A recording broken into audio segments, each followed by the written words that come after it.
Bon, bonsoir. Moi, ça va, moi, témoignage mon quoi, vraiment, on est ensemble. C'est étonnant, et donc, on a moni lelo, alors je tenais à partager avec vous. Je tenais vraiment à le partager avec vous. Donc, quand on a tout le monde à lelo, dans l'aéroport, il y a Zaventem. Et ça, c'est jouer avec le peuple congolais. Dans son ensemble, hein, on joue avec le peuple congolais comme ça, mais c'est là. Partagez la vidéo, oh, pardon. Dans la chaîne, partagez la vidéo, oh, vraiment. Voilà, merci, merci la vidéo surtout. Partagez la vidéo. Je vais d'abord d'apprendre un faux mot, on va de m'appeler Nakin, apparemment, qui Kamere Akoufi, apparemment, je dis bien, qui Kamere Akoufi et qui Amida Serré, na Paris, je dis bien, et ça, pas conditionnel, hein. Qui a mis Daza, na Paris, na JB, Kamera Koufi, bon, na ose la maman Isa, ye na ebi qui a au côté penza au fouillé. Donc, ce qui est vrai, si ça avéré vrai, à Oyebisa, trouvé bango, on a tout de même papa Robert, donc on verra, on nous a appris ça. La Koufi, il a vraiment une bonne chose, il nous a la tourna mogolo na olilango danze, voilà vraiment, bolimbisa ngai parce que oh bah c'est pas aliwa mutute oh ninite, mais là on se fait là parce que c'est quelqu'un de mauvais, de quelqu'un qui n'a jamais aimé notre pays, quelqu'un qui s'est servi du Congo. Donc voilà, oui là bah Jonathan ce sont des gens qui sont là pour nous amener ça biso kimia pour na bana bango batambola na Mercedes automoni pour bana bango balouaka ba avion, ba jet privé comme mon avis, de riches, voilà, pour se réjouir. Donc, alors, biso de tout ça, awa, ceux qui battent ndenge wana bakufi, vous allez vraiment, pour moi, vous allez quitter. Parce que moi, je ne fais pas, comment ça s'appelle, cadeau dans le combat oyo. Dans le combat, on ne fait pas de cadeaux. Combat oyo, biso oyo, kombezo beba, parce que moto abimi akei après azongi boyambi ye, moto abimi akei après azongi boyambi ye. C'est ça kombe ebebaka yango wana. Nous ne savons pas comment sanctionner ma traître. Nous ne savons pas comment dire que non batu oyo baza batu mabe, batu oyo baito bisote. Nous on embrasse tout, on embrasse tout. Voilà, ce qui est quand donc c'est qu'il y a un problème à téléphone. Parce que quoi panzane, le son est kati na au bandela peut-être.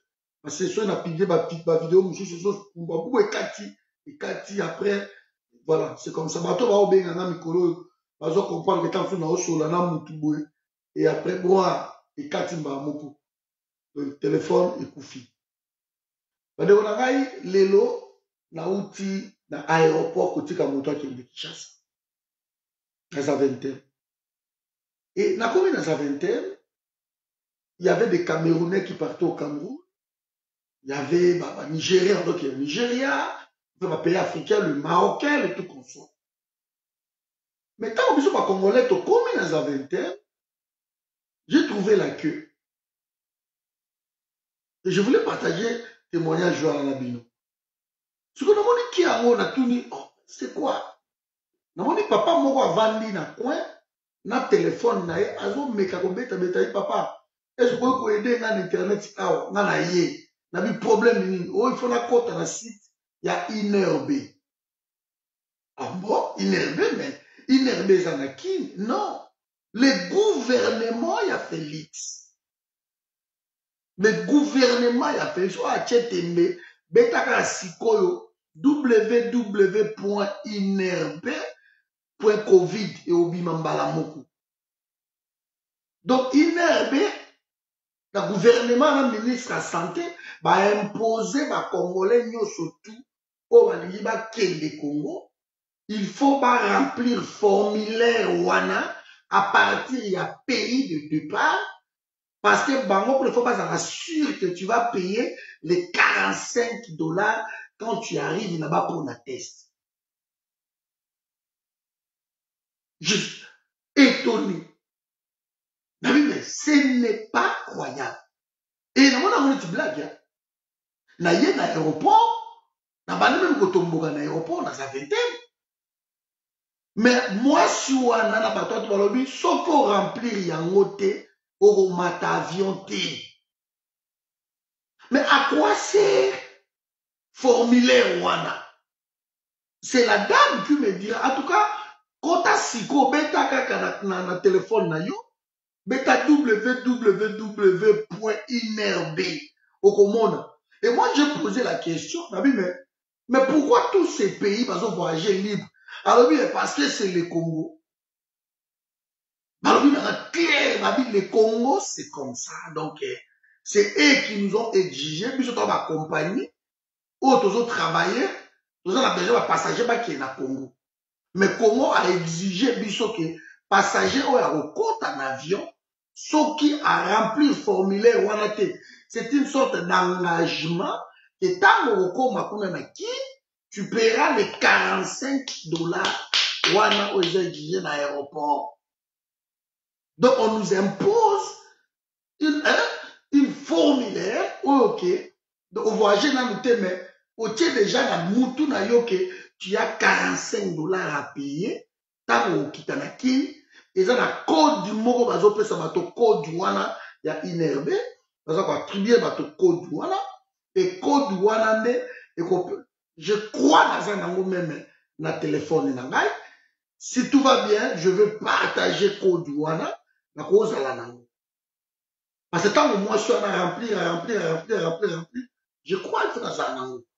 Tu as effacé. Tant à remplir, et na fait, na vu code wana, na kangi en photo.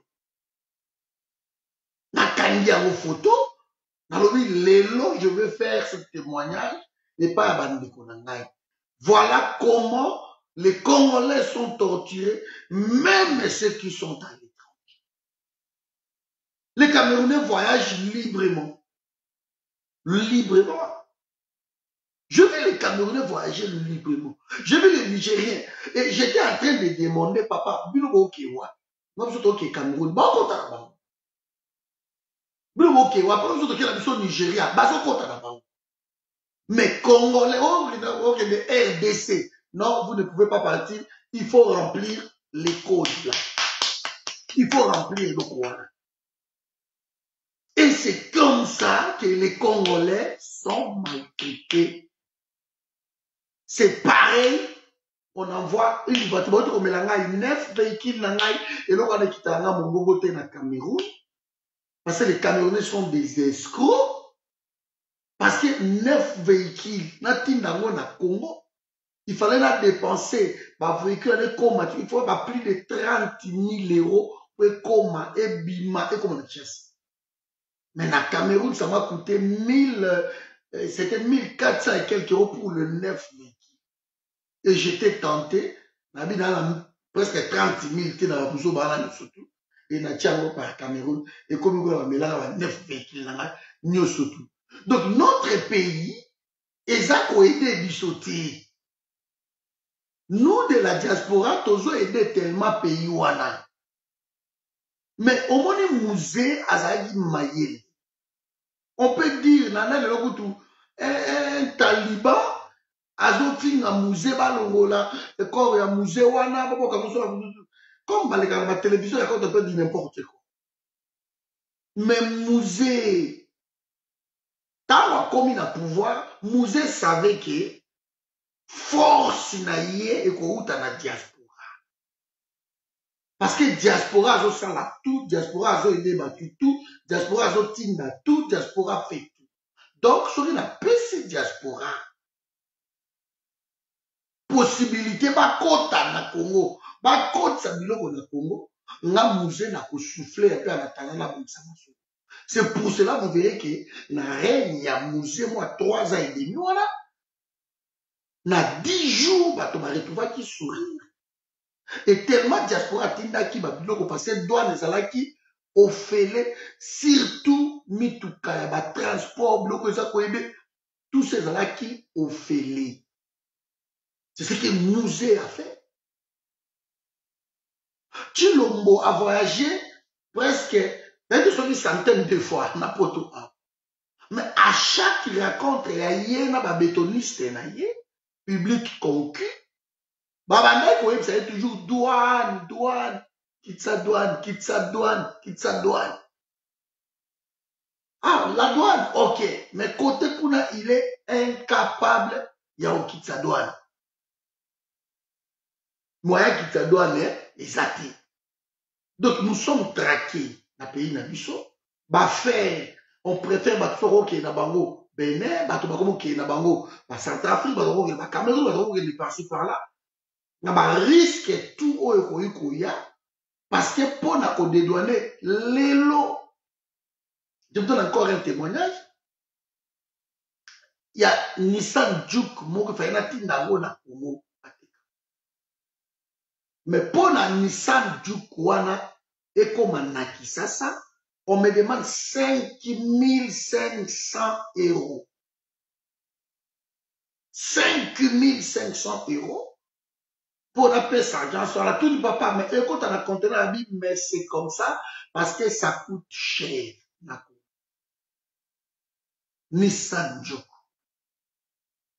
Pour na tia bona mai awa Nissan Juke, on va besoin un peu s'élever pour ekende Congo. Nous sommes dans l'Afrique centrale. Pour na ekende Congo, il faut 1400 €. Mais pour ekende na Cameroun, Afrique centrale, c'est 300 € et qui. Pour ekende na Congo Brazza, c'est 400 € et qui. Na Centrafrique, Brazza, on a porté, mais c'est 250 €. Pour Centrafrique, il faut qu'il y ait un Douala, il faut qu'il y ait un mais c'est 250 €. Mais pas la biso, il faut qu'on mette 4 fois plus que le prix normal. On demande comme ça, on nous dit c'est la RDC, bango va imposer sur nous on paie rien. Donc toutes ces sociétés, bango va récupérer comme un et ils se la partagent. Entreprise wana. Et c'est Albert Yuma qui a mis des choses wana tout en place. C'est Albert Yuma. La FEC, c'est lui qui a détruit ma société Nyon surtout. Il a détruit ma société Nyon surtout. Il y a Congo et Azuli a créé ce qu'on Kabila par doublon, c'est Albert Yuma. Donc voilà mes amis, des taxes et des taxes et des taxes. Curieusement, mbongo wana ezosala kaka pona ko enrichir bato bazoya na pouvoir parce que celui qui arrive au pouvoir azwi bana na ye na bandeko na ye surtout atindi bango koto na poto et tant baye na poto awa bayeke bana ya ministre asombeli bango ndako boyebi vi ya poto il faut qu'on foute ma facture, il faut qu'on foute ma biloko, il faut qu'on foute tout ce qui est, il faut payer. Donc, Mbongo Zokota na Congo, le ministre est obligé de voler Mbongo pour maintenir standing moko boy. Il y a famille na ye awa, ma classe ba otanga awa, ma kanto otanga awa. Et nous continuons à cibler.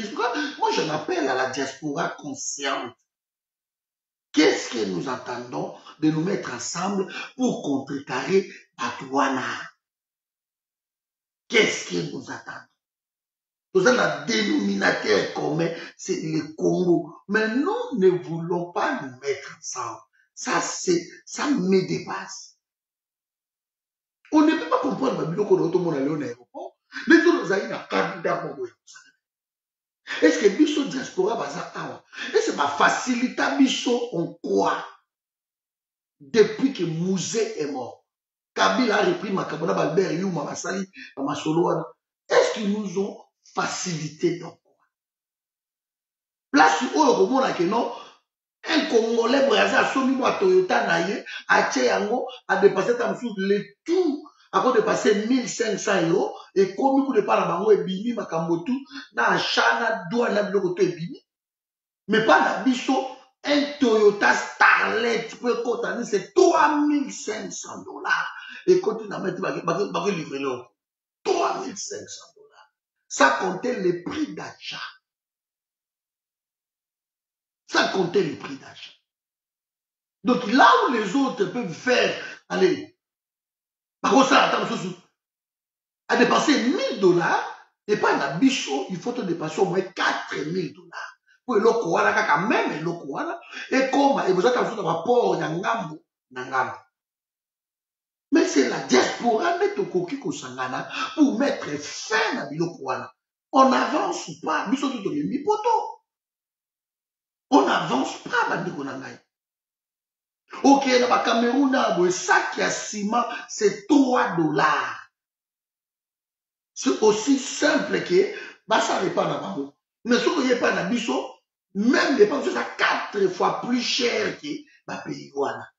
Et pourtant, nous avons tout. Nous sommes riches. C'est quelque chose qui me dépasse toujours. Est-ce que ce pouvoir-là est venu pour aider le peuple congolais?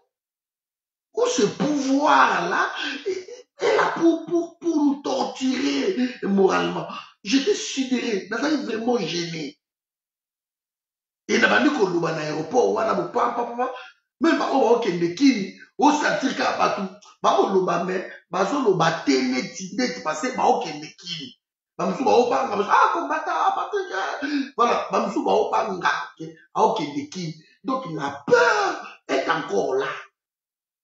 La peur envahit encore ma Congolais. C'est incroyable. Qu'est-ce que nous pouvons faire, nous, de la diaspora, Maman Sylvie, pour la toto pelisa moto wana, qui est pété na kini, il faut to kuta na toyokana. Il faut péter na kini. C'est pas normal. Il faut péter na kini. Donc, nous avons la force au Sangana et péter na kini.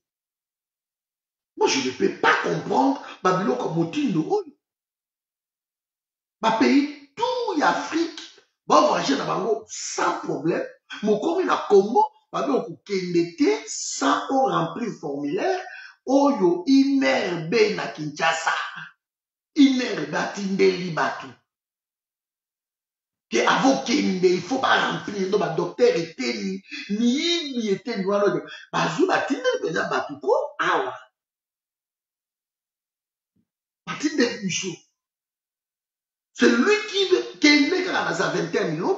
Je suis sûr qu'ils sont à Paris, dans le champ de côte, ils sont partout. Bon, qu'il y a Helsinki, bon, qu'il y a trop beau monde, il y a moi et Sali.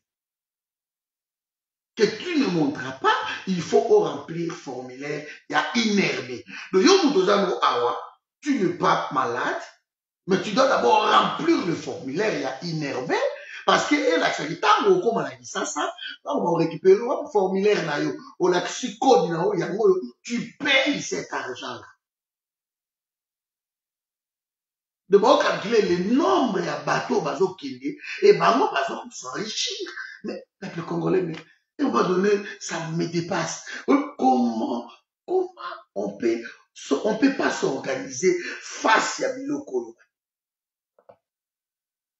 Comment on peut pas s'organiser? Et on perd un temps fou. Donc vous êtes obligé, sur le loco passer par tout le monde, les gens n'arrivent pas. Et tout est le même longo bisotou devant moi ça na mundele, oui mundele ba mona ka bisotou ba nyama moko boye, et où il y a pris un téléphone, parce que tiens salé lui aussi. Bah allez, après si le suivant, ouais après si check salut. On est des gamins comme ça et on accepte tout. Parce qu'il faut voyager, il faut tout. Si on était un peuple soudé, si on était un peuple uni, nous tous, on allait dire que bon, on ne voyagera pas. On ne voyagera voyagera pas. S'il faut perdre nos billets, nous allons le perdre, le billet, ma billet, de toutes les façons, on fout à ma pénalité. Mais avion en est ok, des vides. Et vous pétez pour la qui. Parce que ma compagnon a une pression. C'est la normalité. Mon temps qui est dans Congo Brazza, il ne fait rien. Mais pas la bichot, ok, pas la bichot. Tu dois remplir un test d'abord. Ah, on remplit. Pourtant, au Congo, tu payes $45. Et la femme m'explique ça en tout. Voilà. Elle est sidérée, même moi, c'est la RDC, monsieur. Qu'est-ce que vous voulez? Nous, on nous a imposé par le gouvernement là-bas. On ne peut rien faire.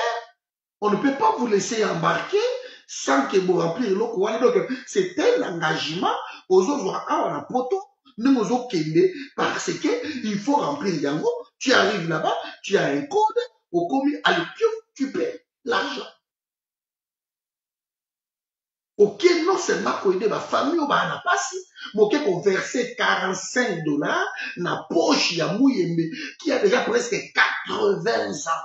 On n'est pas qu'il est ma retraite de 3e âge, ils sont là pour mouiller le peuple.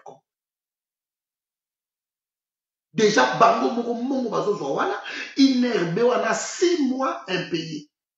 6 mois impayés. Est-ce que c'est normal? Surtout quand tu es mission Oyo, quand tu as dans le téléphone ou bien l'ordinateur, comment www.inerbe Covid, au moins les missions, bala moko nyata yango, au moins va former, au moins départ maintenant, c'est ça, je vais remplir maintenant, au ultérieurement. Donc, au moins la marge de balandi, pam pam pam pam pam pam pam pam pam pam, olongo wa poke boy, numéro passeport na yo tché, comment na yo, tout. Et au 20 pendant ce temps-là, vous avez tourné les Congolais, on a les Congolais, ce qu'on a payé de ça, vous avez payé.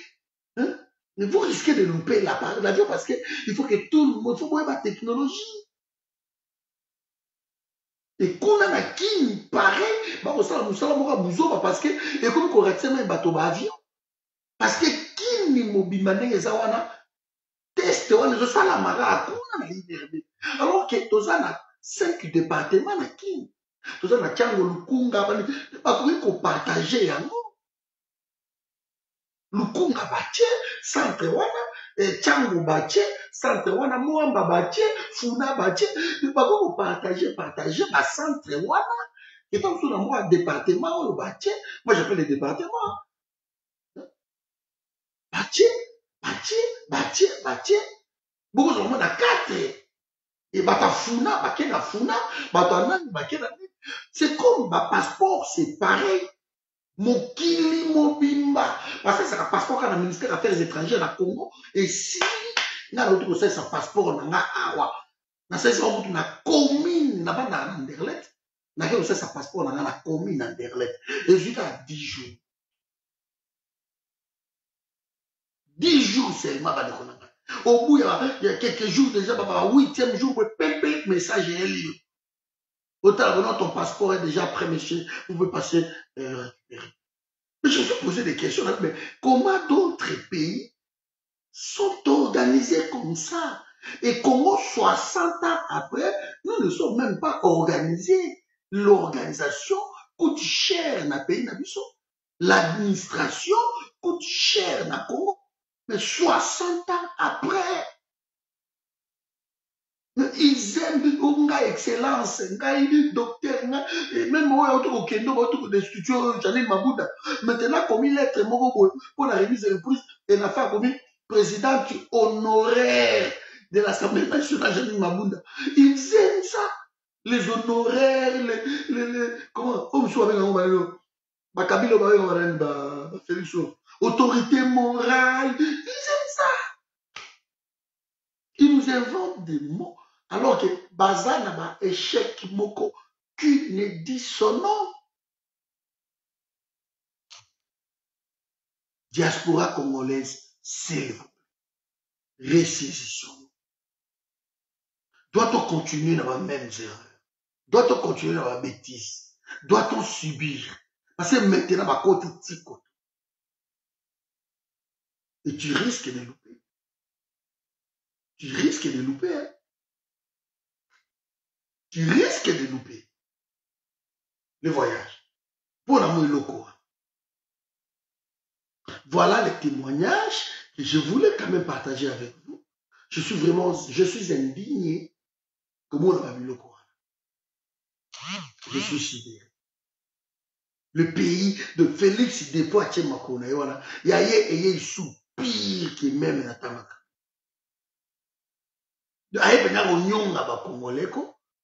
Comme ça, les Congolais va penser que bon, c'est pas.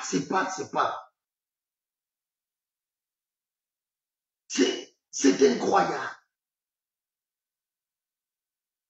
Il faut que les Congolais souffrent à ces points. Il faut qu'on manque même à manger. Il faut qu'on manque de tout. Il faut qu'on manque maille. Il faut qu'on manque courant. Il faut qu'on manque colia. Il faut qu'on manque misala. Il faut que l'école. Félix, avec son programme là, il a détruit l'école. L'école est détruite. Parce qu'aujourd'hui, les gens ne vont même pas à l'école. Jusqu'à ce que les parents se sont organisés. Les parents se sont organisés. Que non, nous devons payer nous-mêmes les études Yabana. Donc, il a fait des programmes, il a donné des ambitions beaucoup sans comment qu'on réfléchir, sans études beaucoup sérieuses, bon, ça. Et on continue à subir. Je trouve que c'est la faute de la diaspora congolaise, parce que jusqu'ici, nous ne voulons pas nous organiser. Et comme nous ne voulons pas nous organiser, eh bien, la diaspora congolaise, nous allons continuer à subir. Donc, on va subir les choses. Et voilà, il ne faut pas se plaindre. Voilà le témoignage. Et tant que vous voyagez, vous allez assurer que quand vous voulez voyager, vous devez déjà prendre un engagement ici, en Europe, aux États-Unis, partout en Australie où vous êtes. Vous avez déjà un engagement na inherbé à partir du pays de départ, que moi, mamie, la grande dame, moi, champion dans le Eloko, je m'engage. Qui inherbé, soit na komi kuna na ufuta mbongo wana, allez, kombo na ngai tel date de naissance, ovandi wapi na poto, na Kinshasa, okovanda place nini, okomi biloko tout sili, papa esili ali, envoyé, bango batinde le code moko wana bo check, et code wana soki ebimi, c'est bon, donc bango kuna baza sûr, que non, Abraham ndenge soya awa, toi déjà à 45 $, je ne sais pas Abraham. Et on peut compter des passagers au bateau à Jouana, maïbi que non va attendre sous 200, 300 personnes. Alors 45 fois 200, 300 personnes, maïbi déjà que tu sois autant à l'avance même avant qu'il bouille. Ils le savent. Parce que les Congolais te voient tellement mingi. Et donc comme ça te voient mingi, on va dire que Robert Koyazoya, Ted Zoya, donc c'est bon, Ted a remis $45 na François Stangazoya awa, na dit qu'il a $45 avant même que ça va promesse. Avant même que ça me colonda que non c'est bon, Nazoya, toi déjà dans autant de personnes au Kitalino, ça va quitter, tant on l'a recobima pour Kabola, et c'est bon, Mouyembe à 80 ans, on a qui des retraites, et bien, Bayokani n'a pas été mis, qui n'était même pas docteur, était même pas infirmier, à ça, on a été et voilà, comme Bato Kansaka, ah, on va saluer moi, moi, infirmier, ou comme docteur na Congo, et voilà, c'est comme ça. Alors que na Congo, on a même diplômé ou même licencié, il faut passer l'évaluation. Mais bien sûr, le diplôme à Congo, il faut passer l'évaluation dans poto. Et kuna sikoyo ata azana infirmier ana moi brevet na yemo boazwa en BTS SCAP à la commune na kuna à la commune mon docteur. Et on l'appelle docteur Iteni, ceux qui vétérinaire, ceux qui to yebité. Voilà comment les gens arrivent et ils s'enrichissent sur le dos de la diaspora au bazar pour des pays. Je tenais à faire ce témoignage avec vous parce que je suis vraiment écœuré au monde qui sonne. Mais pour moi qui se bat pour notre pays, et à chaque fois, nous aimons tellement ce pays-là. C'est notre pays, on n'a pas le choix. Mais à chaque fois, pays wana epesa biso ka ba o mususu malade tokaka kolala te mpona banouvelle lokwa ba o donc bokoyi apete bosape kana ti baafrikain nyonso tu bokela bino mpe normalement bovoyage mpe normalement vous ne pouvez pas. Il faut balukela bino eloko moko bozali na bago pass oyo kimbuta bakisi ya ye $5 oyo gentilin ya bakisi ya ye boye oyo na bakisi ya ye boye e sikoyo biso oyo nde toza awa. Comme je peux toucher même la diaspora, tu dois remplir le Coran. Parce que c'est sûr que tu paieras 45.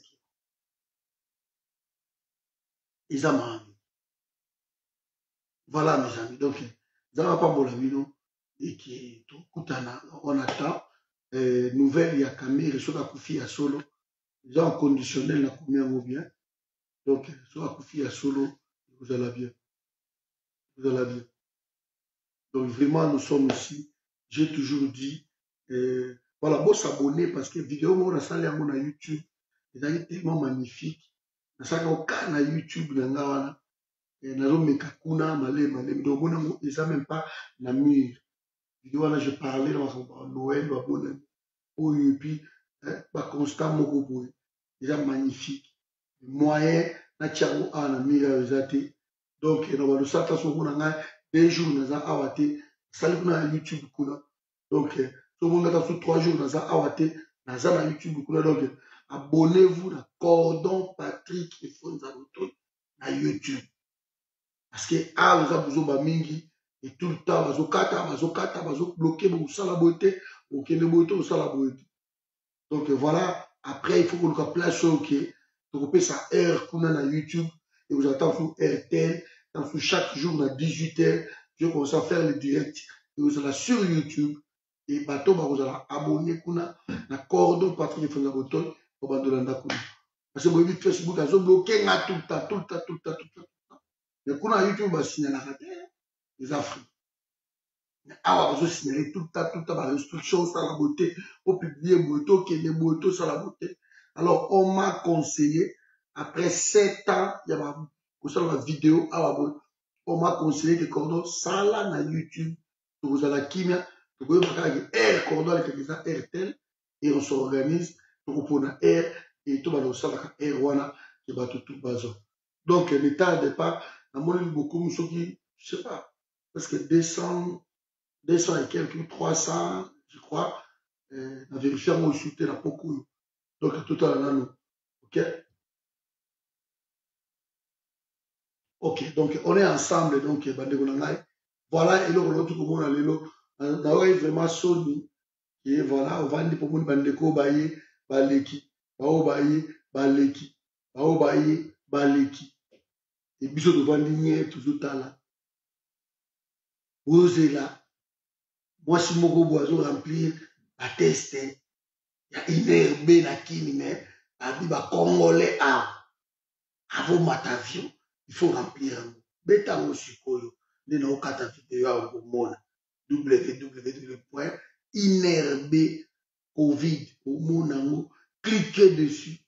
Au monde, au Cameroun, et en Corée, soko sali ya mote, ok, tina suka, soko cliquez tina suka, au monde, va tindeli le code. Kinki, code wana, quand va tindeli yango, soko kiti na kini. Si on a accès à code ou on n'a pas, bah, identifier, ok, c'est bon, madame, 45 kilos. C'est 45 kilos, on a un test, couteau, avant ton matavion, rien, bah, tout n'a monté, na check-in, na billet, bah, tout n'a monté. Ah, bon, on a billet, passeport, on a eu ça, wapi, et c'est tout. Cardboarding, c'est tout. Mais on a ça test, moi, on a Covid, on a monté en côté. On a dit, on est dans la kine.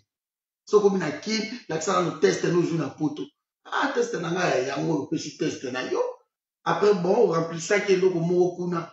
Inerbe oui, yango la ki sa code na yo. La ki sa mo pipi, allez. C'est bon, va noter $45 na yo. Et non seulement ça, mais pas au bima na aéroport, mais pour nous les entamboué. Malgré au ça pouvoir wana mais à déployer yango. De pas au bima même à aéroport na biso wana, il faut ça au moins 2 heures à 3 heures na 4 heures. Tala ka moto ko 16 heures de vol, ka moto to tikaye avec 16 heures de vol. Parce que ba ok de par Vienne à Addis Abeba qui. Ça na 16 heures ya vol. Mo komi kuno po bimi na mboka na yo mais il faut vendre les sous, on a vérifier ma test, on a besoin bino, pour faire un bon désorganisation totale. Totale, il n'y a pas un endroit où tu as battu, où on a des caca, où on a proposé à ton ami Pandi, tiens, moi, 20 ans, ça, ok, et ça là, c'est l'anarchie dans l'aéroport total. Quand on a déserté, même à vol national, de quoi international. Baja tout ya des jeunes baïwala baïbi ba mère baïbi baïe kolia et je te le dis c'est magnifique donc so au Congo boula nzambe na ngai c'est quoi ce pays mais tout ça ils a faute la bichomo to comme tu na niveau bazo nyonga batu boy ils a bichomo un peuple nous ne réagissons pas. Nous ne sommes jamais unis. Tout ce qu'on va déplorer, on va dénoncer comme je suis en train de le faire. Tout ce qui nous reste, l'initiative, on a bien vu, non, bon, va la place, moko, tout ça, on vit en solo, malheureusement. Chacun croit qu'il va gagner le combat dans son coin. Ça, c'est vrai. Depuis la Sénango, ça fait peut-être 3 ans. Avant l'élection en 2018, même ça, nous avons vu beaucoup faté. Autant de milliards par mois. Autant de milliards par an. De ceux qui ont bloqué quand même 3 mois craqués. Nous sommes tout au yoka et la diaspora ont dit ça, ça t'est. Et ok, les Congo pendant 3 mois pour l'avoir pété battu. C'est tout. Bon, et c'est ça la révolution. Mais quand j'ai proposé ça, même la groupe, il y a des combattants responsables, tout ça qui na Skype, tout solo là, bah, misuka na kati baboni. Ah, dit, la mère, la kine, na robo minza la terre. Ah, non, ici, bata. On a famille na ngai, bata, il a ngai, donc, en tout cas, proposition la partie qui m'a été. Pour un moussous. Alors, vous voyez que bata, on va na ki, bah, na misalate. Mais, bah, il va misalate pour y au de la rabat. Qu'est-ce que vous voulez? Si ça va classe, va voir la bandaku. A Robenga, yo koto, venanga, ya boni, au bois qu'il a eu moins 100. 100, il a salaire, il y a moutou. Oiseau, ça la part à moi, et il n'est pas payé même. Il y a un maman, c'est tout. Yo, tin de abima, il y a terre. À sa classe, ma sera 100 et pas na yo. Il va sera 100 et pas na yo. 100 et pas ma, il va me faire la goloba. A sera 100 et pas ma et pas na yo. Yo bana qui les classes a yo comme ça la nuit parce qu'il y a une fin du mois sans nanga yoya yo so la côté care pour aider bango parce que tu ne peux pas aider les gens éternellement yo sans zambité au kokate zambé pour que non celui qui ne travaille pas ne mange pas non plus c'est une zamba le bien et nous on veut prendre la place de Dieu. Adage pour le but si tu me donnes un poisson j'aurai faim. Apprends-moi à pêcher. Nous ne voulons pas les apprendre à pêcher. Parce qu'on a peur. On a la famille, on a dit, on a la bango, quand toute famille, on a 18. Yo suko ya na poto, ou comme esclave, parce que ma ligne de salabu, il faut bimo que de koluka parce que, au retour de bango, bambo, yo mo ba nyongo, vieux, so kokate, ndaku mokulu, ba changer comme sous koto, tu n'arrives pas. Parce que c'est ça que tu as aidé Peuple Wana Télé. Depuis 3 ans, souvenez-vous. Toka Telo Wana, ce Toka Tiamata pendant 3 mois, tu as redoublé ma souffrance. Parce qu'aujourd'hui, ce peuple-là, c'est de l'œuvre que bazoganga bana nzala bana passe. O ada pa mo ko tela bisolo ko botela ba ko balaxi na zando noto na ndangwa na boso na politique na zando kuna. Ne bato azoloba tozoteka te bakonza mboka botela so penza likambo oyo souffrance eleki depuis toyaki tozoteka te tosala ndeni chef papa Félix apousse ata couvre-feu ata na 22h 23h na leli na bime to comprendre peuple na yebi te je plairai likambo tout kaka boye donc bana mai te na quartier mais botala biso na likambo oyo bakonza mboka tana tozomona ça fait 18 ans que bakonza mboka batala bino likambo wana te mais vous continuez à leur supplier. Un peuple ne supplie pas, un peuple s'impose parce que c'est toi le chef des chefs de Batouana, c'est toi le souverain primaire. C'est toi le souverain. C'est toi qui les nomme, qui les vote, les aïeux. Mais quand toi tu les supplies tout le temps, voilà, courate, bakonzamboka botela biso likambo oyo. Voilà, bakonzamboka biloko emati cher, basoso botela biso likambo oyo. Et pourquoi juste à côté na biso non, pays quand même na biso Soudan, les grands dictateurs au batikalaka en Afrique. El Béchir a kwea kaka kwa matisa pri ya lipa na quelques centimes. Donc El Béchir a kwea oye bakate mo de Béchir o ya Soudan. A kwea likolo ya pri ya lipa après autant d'années. Tango a osé kaka matisi pri ya lipa batumye pourquoi matisi pri ya lipa. Kitisa yango. Donc, un dictateur à s'imposer, mais aussi maintenant, on a pris on a un lipa aller. Peuple à tombeau, société civile pas récupérer ma solo, opposition pas côté de l'eau quoi. Pris à lipa et quoi ça, nano El Béchir. Mais pas d'abisso, non. Mais pas d'abisso, nous acceptons tout ça, fait boni, zamba rosala, ça la fait boni, et ça est l'eau comme côté. Sauf que peuple a comme supplier par condi. Tobungi nzela. Je ne comprends pas. Peuple a comment supplier bakondi. Azana maya komelate. Mais maya ezate depuis mardi il kaki. Maya ezate na Congo. Au potable je parle. Mais peuple a zo bonne la bakondi. Et maya ezate. Bakondi boka bota la biso likambo yo. Biso to ana maya te vraiment. To kamana ba bidon. Un peuple ne supplie pas. Un peuple, c'est le chef. Alors, tu as aidé Bangote, Bishona yo. Tu as aidé Bangote. Parce que tu joues Bangote, tu bannes na Bisho. Alors, bannes Bazole, le papa, il faut motinda. Tu as malade, tu tindi. Il y a un docteur et tenu. Talambongo, Bazo, tu as témoigné de tout ça. Mais tu as l'état, au piton de Nisa. Tu as l'état, au piton. Et c'est pour lui que maman yemo. Ba médecin directeur, ba touana tout, ba cabinet toute l'administration, ba yemu. Vous voyez que ça fait 2 semaines, ba tout ça la Libanda. Parce que Gentini ngobila kanye la bango ba bio. Parce qu'ils ont imposé frère naye, il faut frère naye à la médecin directeur. Et que ba meka qui frère naye tellement incompétent ses amis, ba boy, ba médecin tout ba ba bi moyete, ba procéder à l'élection kuna.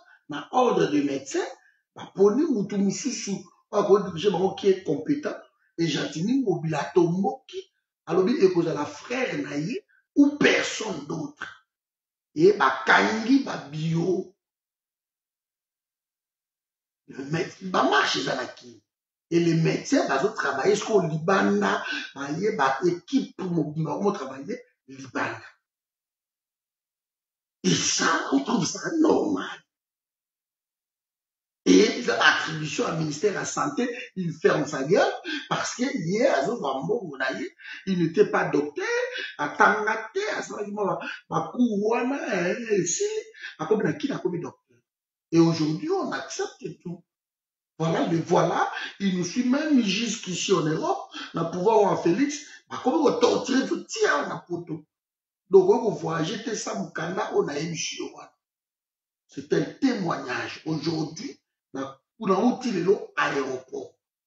On voyager. Et voilà ce qui se passe. Oh non, un cordon, un cordon, un cordon. Bonsoir, Matina. Donc voilà ce que j'avais à vous dire. Toujours subir tia. Nous subir tia. Bon, tu vérifies une nouvelle, voilà, Babi Kamera Koufi. Moutabengai, c'est un avocat. Et Abenga Lelo, l'avocat là, il cordon, mais alors qui bien, dans un cordon, c'est à vérifier, mais apparemment, Kamera est mort. N'a dit quoi? N'a sauté les semots. Il a dit oui, mais tu vérifier à mon ami. Ce qu'on m'a appris, parce que Kamera est malade, effectivement, il est malade, et à apprendre qu'Amida n'a jamais bazan à Paris en ce moment. Et il a dit que Kamera n'a piqué crise, qu'on a malade à Zango, à tuer. Ah, ma bashi, ali gotombo, aso baba fuyo, voilà, ali gotombo. Bakawalumu, sont conditionnels, je dis. Parce que tant même on a publié un mot, on a commis bien qu'ils sont conditionnels. Le mot taxé n'a pas été, non, pardon, à lobby caméra, on a lobby à vérifier. Mais ce qui a Koufi, c'est une bonne chose pour les coups. Parce que Kamere, c'est un très mauvais garçon. C'est pas ancien. Un escroc d'un niveau beaucoup, un escroc à classe mondiale. Alors, à mort à Kamere, et vous avez la perte, et vous avez la délivrance à vous, le Kamere a Koufi Benda, et vous avez la délivrance à vous. Une partie. C'est quelqu'un de malsain. Voilà, mes amis. Donc, on est ensemble, et puis, on est très fatigué. Voilà, maintenant, c'est le témoignage, voilà, les lots. On est ensemble.